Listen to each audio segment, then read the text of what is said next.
to also emphasize, talking about warmongering, we have to recognize that even prior to what you, Rachel, mentioned, in 2014, NATO's spending was way below 2%. The average was way below. Like, we had 3 or 4 countries spending 2%. So NATO was not increasing its defensive capabilities. They were going down for many years. Unfortunately, that did not stop Russia from taking over Crimea, starting the war in Ukraine, and obviously launching the full-scale invasion in 2022. So now we are spending money in order to deter. We're not going to a war, hopefully. That's not what the Baltics would want. Nobody in NATO would like to go to war with Russia. We would like to avoid it. And deterrence, again, works well. That's the principle that's been the basis of NATO alliance. And I hope that it's going to work fine in the future as well. So that's why it was a bit puzzling for me yesterday, and also reading some media headlines, that we are kind of increasing the defense spending in order to please President Trump.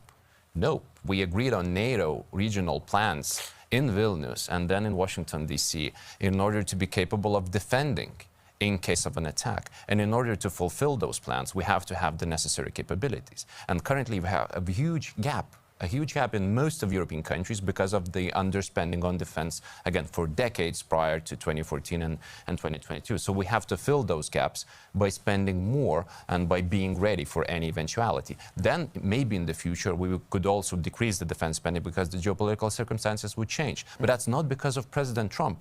If he makes us do it, that's great, but that's for our own sake, for our own security, the European security. Yeah.